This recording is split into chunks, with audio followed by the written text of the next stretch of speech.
আসসালামু আলাইকুম। লিজাস কুকিংয়ে সবাইকে স্বাগতম। আমন্ত্রণ জানাচ্ছি আমার নতুন একটি এপিসোড দেখার জন্য। আজকে আমি তৈরি করব চটপটি রেসিপি। আশা করি আমার আজকের রেসিপিটি আপনাদের কাছে ভীষণ ভালো লাগবে। আর ভালো লাগলে আমার চ্যানেলটি সাবস্ক্রাইব করে ফ্রেন্ডস অ্যান্ড ফ্যামিলির সাথে শেয়ার করবেন। আর পাশে থাকা বেল বাটনে ক্লিক করে রাখবেন আমার পরবর্তী ভিডিও নোটিফিকেশন পাওয়ার জন্য। আর ভিডিওটি দেখা শুরু করার আগে অবশ্যই একটি লাইক দিয়ে তারপর দেখা শুরু করবেন। তো এর জন্য আমি প্রথমে তেঁতুলের টক তৈরি করে নিচ্ছি। এর জন্য আমি এখানে কিছু তেঁতুল নিয়েছি। এবার এখানে দিয়ে দিচ্ছি ফুটন্ত গরম পানি। আর এই ফুটন্ত গরম পানিটা দিলে কিন্তু এই তেঁতুলটা খুব তাড়াতাড়ি নরম আর সফট হয়ে যাবে।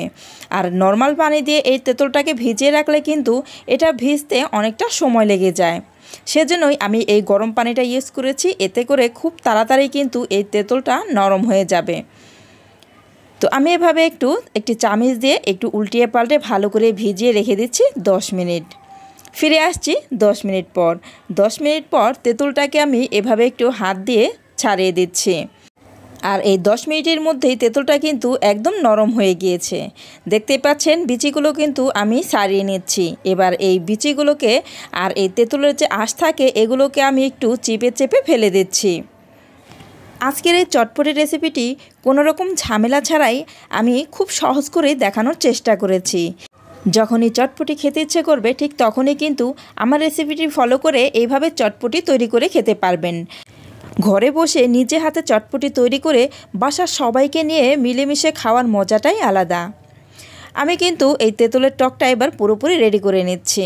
এবার এখানে দিয়ে দিচ্ছি চিলি ফ্লেক্স 1 টেবিল চামচ, চটপটি মশলা দিয়ে দিচ্ছি 1 টেবিল চামচ, বিট লবণ দিয়ে দিচ্ছি 1 টেবিল চামচ। এবার এখানে অ্যাড করে দিচ্ছি লবণটা দিয়ে দিচ্ছি স্বাদ মতো। এবার এখানে অ্যাড করে দিচ্ছি চিনি।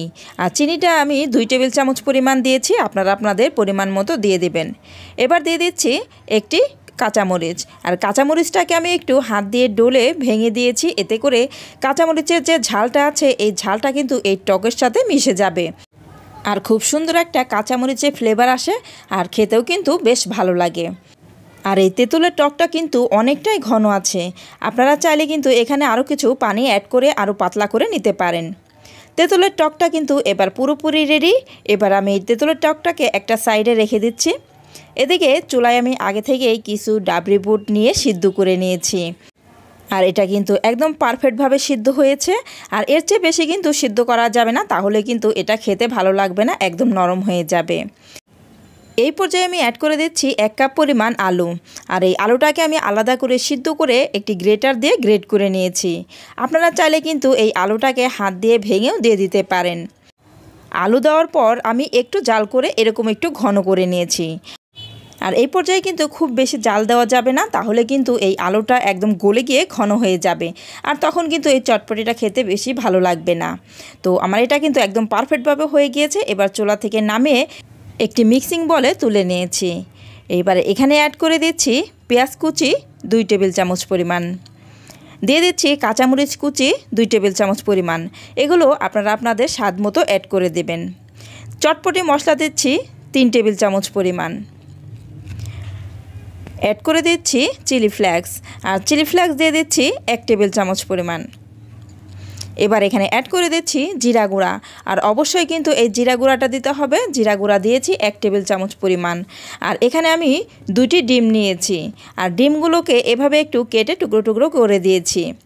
ধনিয়া পাতা কুচি দিয়ে দিচ্ছি 1 টেবিল চামচ পরিমাণ। এবার একটি চামচ দিয়ে খুব ভালো করে মিক্স করে নিচ্ছি। আর আমি এখানে যে পরিমাণ মশলাগুলো দিয়েছি আপনারা কিন্তু চাইলে এই মশলাগুলোকে আরও কম বেশি করেও অ্যাড করে দিতে পারেন, সেটা আপনারা আপনাদের টেস্ট মতো দিয়ে দেবেন। এবার এখানে অ্যাড করে দিচ্ছি তেঁতুলের টক। আর অবশ্যই কিন্তু এই তেঁতুলের টকটা দিতে হবে, এতে করে এই চটপটির টেস্টটা কিন্তু আরও বেশি ভালো আসবে। এবার এগুলোকে খুব ভালো করে মিক্স করে নিচ্ছি। আর অবশ্যই কিন্তু এই পর্যায়ে লবণটা একটু চেক করে দেখে নেবেন, যদি লবণ লাগে তাহলে কিন্তু লবণটা অ্যাড করে দিবেন।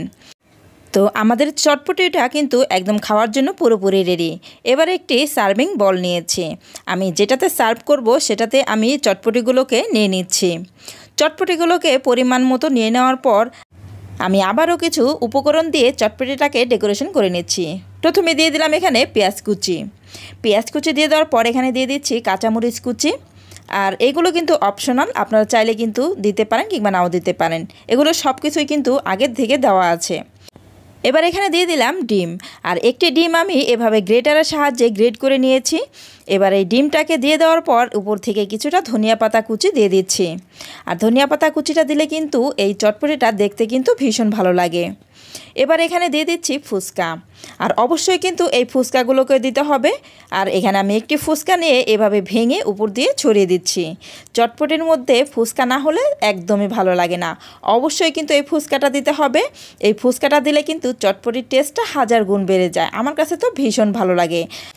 আমার বিশ্বাস এভাবে চটপটি তৈরি করলে আপনাদের কাছেও ভীষণ ভালো লাগবে। তো আমার এই চটপটি কিন্তু খাওয়ার জন্য পুরোপুরি রেডি। এবার এই তেঁতুলের টকটা মিশিয়ে মজা করে এই চটপটিটা খেয়ে নিতে পারবেন। তো ফ্রেন্ডস, আমার আজকের রেসিপিটি আপনাদের কাছে কেমন লেগেছে অবশ্যই আমাকে কমেন্ট করে জানাবেন। আর যারা একেবারে নতুন রাঁধুনি, আশা করি আমার আজকের রেসিপিটি তাদের কাজে আসবে। আর যারা একবারও চটপটি তৈরি করেন নাই, তারা একবার হলেও এইভাবে চটপটি তৈরি করে খেয়ে দেখবেন। আমার বিশ্বাস আপনাদের কাছে ভীষণ ভালো লাগবে। আর এইভাবে চটপটি তৈরি করে পরিবারের সবাই মিলে মজা করে খেতে পারবেন।